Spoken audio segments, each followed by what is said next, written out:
conversation has gotten too hot, right? And you know it needs to calm down. And then we would both say, we would grab each other's hand and say, to the floor. What can I say to you in the heat of those moments that won't offend you, but to let you know that I'm full? I'm full. And so what she shared with me several times, it took us a few times to get it right. Share it with me, because even when she said, well, I want you to not say that. Yeah. I want you to say, babe, it's not working. And then I would go, babe, it's not working. I don't like that. Don't say that.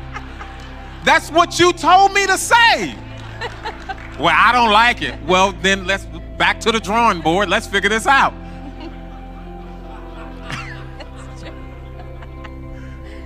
And so we had to negotiate what those terms look like. And when she's in those moments, sometimes it just became, I need you to grab my hands. I just need you to touch me and say, babe, look in my eyes. Let's look at each other and go, I hear you. I know you need to get it out, but I need to process. So can we come back to this in an hour? Well, it was usually like a day. But or 24 But hours. I had to. Come on.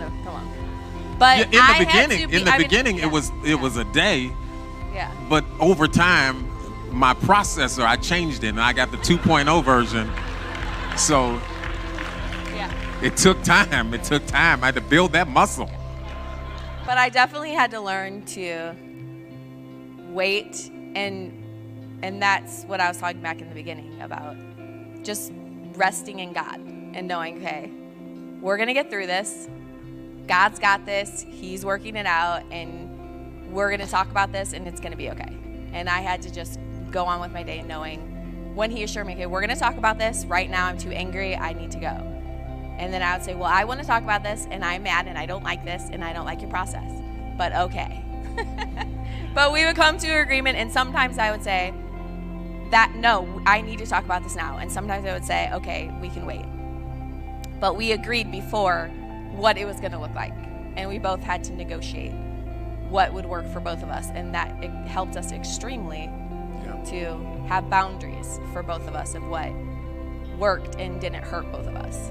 So, and we had a couple little, there's some arguing tips that we would use that would help us when things got really heightened. One of those is this. We learned years ago, and we still do it we'll do it here. We'll still do it from time to time because it works. This may look weird, but it works. Where conversation has gotten too hot, right? And you know it needs to calm down. And then we would both say, we would grab each other's hand and say, to the floor. It was more like to the floor, right? Yeah, it wouldn't be friendly. You're like, to the floor. And you'd be holding hands like this, really, no. And then we do this.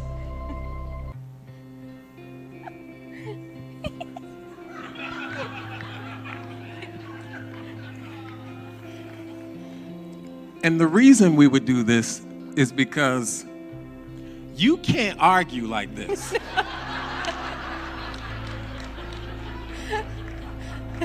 You just want to laugh. I don't know why. It doesn't matter what you're arguing about. It doesn't matter. If you do this, everything changes because you look like an idiot trying to yell at somebody while you're on the phone. I hate you. You listen to... No, because this completely disarms everything. Yeah. You can't take yourself seriously. You can't take your spouse seriously. All you do is look into each other's eyes. And when I look into her eyes, I go, wow, I love this girl. And as upset as I may be, she is not my enemy. And even though I might be offended, I know she didn't do it on purpose. Even if I might be hurt, even if she may be hurt, that's my friend. That's my partner. And I love this person. And it completely disarms everything. It doesn't mean that the problem goes away, but it helps you to manage that problem a whole lot easier. Amen?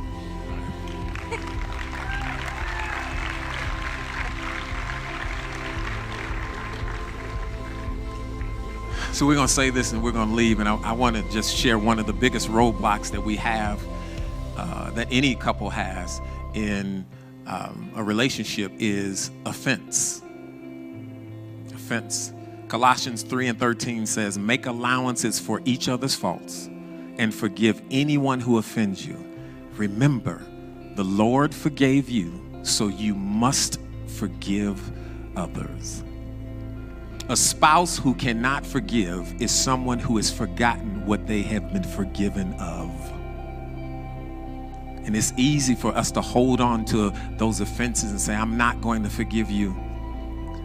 Even when we have infractions in our relationships and my wife comes up to me and she'll say, I forgive you, I usually say, no, when I ask for forgiveness. Yeah. Then he says, I already have forgiven you.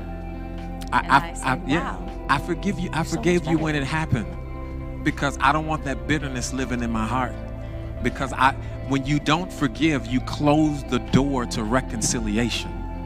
You close the door to the possibilities of things being better. Forgiveness doesn't mean that things are better, but man, it's a great place to start. Because remember, Romans 5:8, Jesus says, while you were still sinning, I forgave you and I died for you. So if you're waiting for your spouse to apologize,